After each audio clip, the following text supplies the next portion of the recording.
Hello guys! Hello! This is for Taurus. Welcome dito sa aking channel, Taurus. Alamin natin kung anong messages, vibration, gabay energy para sa inyong lahat. So, this is general reading. So, I hope na makaresonate kayo. Okay. So, first card natin is the Wolf Moon. Number 1, New Beginnings. So, this is Alpha. Okay? Alpha siya. So, sinasabi ng bara sa iyo, Taurus, na may pagsisimula, or maybe you're aiming, you're praying na magkaroon ng new beginnings. Pero if you're not praying for something na magsimula, meron dito na isang risky na desisyon na kailangan mong gawin para makapagsimula ka. Like for example, hindi ka na masaya sa trabaho mo, hindi ka na masaya sa lugar kung nasaan ka man sa ngayon, hindi ka masaya sa love life mo. Sinasabi ng bara sa'yo dito na there's something na magsisimula dito na kailangan mong mag-take ng risk kung gusto mong makuha ito na pagsisimulang ito.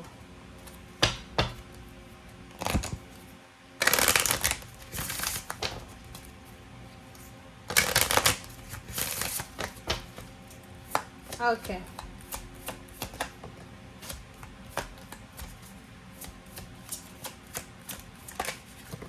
Alright. How teachable are you? Number 9. So, sa barahan yan, yung how teachable are you? This one is all about the 9 of Cups, 9 of Pentacles. This is all about the manifestation of your dreams. So, sinasabi ng baraha sa'yo dito na tinatanong ka ng iyong baraha. Okay? Tinatanong ka niya, what are the things na kaya mong matutunan, kaya mong simulan para lang makuha mo kung ano yung minamanifest mo. Sinasabi ng baraha sa'yo dito na marami kang pinagdaanan, Taurus. Napakarami mong paghihirap, like physical or like pwedeng sakit or pwedeng yung iba, mental, emotional, financial na sufferings. You suffered alone. But nakikita ko sa'yo dito, ang dami mong pinagdaanan na pwedeng sabihin natin na just parang ginagawa yan ng universe para maging lesson learned sa'yo. Ang problema lang sa'yo is hindi mo natututunan. Marami kang pagkakamali sa buhay na paulit-ulit lang na nangyayari. Pero parang hindi ka teachable. Kaya nga tinatanong ko ng baraha mo na how teachable are you? Hanggang kailan? Hanggang ilang beses ba na paulit-ulit na pagkakataon ang ipapakita sa iyo ng universe para matapos na yung mensahe na gusto nilang ipakita sa iyo. Kasi parang dito, halimbawa, sa love life, ilang beses kang niloko, ilang beses kang nagkaroon ng third party yung partner mo, pero pinatawad mo pa rin. Parang ganoon, ilang beses kang na-scam, pero pinatawad mo pa rin. So, this time, sinasabi ng barahan na oras na, this is the perfect timing, perfect energy, perfect year, perfect month na magsimula ka na. Take a risk, okay? Huwag kang matakot na mag-isa. Kasi sa love life, nakikita ko, okay, sa love life, meron ditong Taurus, lalaki ka. Lalaki ka man o babae. Parang yung love life mo ay comfort zone mo na. Pwedeng wala ka ng kaibigan, yung mga kapamilya mo, itinatuwa mo na. So, only your love life ay naandyan lang. Kasi, parang ganon. Maybe you're married or maybe you're in a relationship sa isang narcissistic na babae or lalaki na parang, alam mo yon, nilayo ka sa pamilya mo, inilayo ka sa kaibigan mo para mag-focus ka na lang sa kanya. So, ngayon, nakikita ko sa'yo dito na siya yung comfort zone mo. Wala ka ng ibang kaibigan. Wala kang pamilya na malalapitan. So, wala kang choice kundi mag-stay sa kanya. So, nakikita ko sa'yo dito na sinasabi ng barahan na this is the perfect timing. Napakabilis dapat yung action mo dito. Habulin mo dapat yung message na to. Kasi, positive movement forward. Sinasabi ng baraha sa'yo na isang napakabilis na pagbabago, isang napakabilis na pagkakataon, isang napakabilis na balita, ang posibleng darating sa'yo. Ang balitang ito ay makakatulong sa'yo para mabago yung takbo ng buhay mo. Lalo na sa love life. Kasi, mayroon tayo ditong energy na ganito yon. Sa panlabas mong anyo, sa panlabas mo, sa pakikitungo mo sa ibang tao, masaya ka. You're happy, you're contented. Pero sa kaloob-looban mo, since you're a Taurus, alam mo sa sarili mo na hindi ka masaya. Alam mo na empty ka. Alam mo na may kulang. Alam mo na hindi tama. Alam mo na ganito, ganyan. But, wala kang magagawa kasi, nandiyan na eh. Pinangatawanan mo na. So, nakikita ko sa'yo dito na, kailangan mong i-break na yung illusion na yan eh. Mga unrealistic goals na yan. Or, alam mo yung mga relationship na ilang beses na nagkaroon ng third party yung isa, pinatawad, na parang sasabihin na, mahal ko kasi. Guys, hindi ka mapapakain ng pagmamahal mo. And isang beses ka lang niloko, nako, pag pinalampas mo yan, uulit-ulitin yan.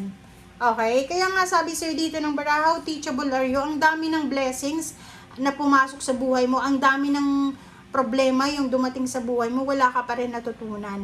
So, accelerated motion. Kailangan daw maging mabilis ka sa ngayon. Kailangan mabilis yung approach mo. Kailangan mag-take ka ng risk. Kasi pag hindi ka nag-take ng risk, wala talagang mangyayari sa'yo. Mag-i-stay ka lang dyan sa abusive na relationship na yan, sa stagnant na situation na yan.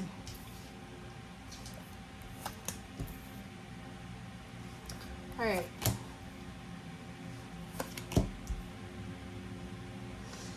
Okay. Queen of Cups, King of Swords, Temperance, and Ten of Wands. So, kung makikita mo dito, kailangan mo ng kalma sa buhay. Yun nga sabi ko sa'yo kanina na parang pinapakita mo sa buong mundo na you're happy. Pero hindi ka masaya. Deep inside, you're suffering. Deep inside, wala ka ng pasensya. Deep inside, you're super, super tired. Super exhausted ka na. Ang nakikita ko dito na Taurus ay masayahin siya, yung mukha niya, masaya, pero pag mag-isa na lang siya, umiiyak siya, pagod na siya sa kaka-overtime, sa kakatrabaho, parang ganon. So, please comment down below if you resonated dyan.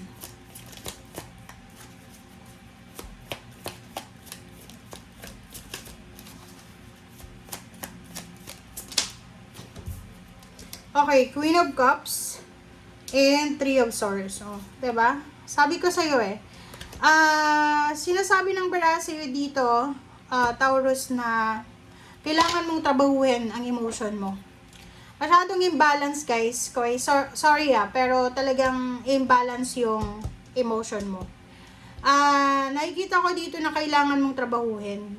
Like for example, if you're having an issue with your parents, with your siblings, with your friends, with your office mates, trabahuhin mo siya.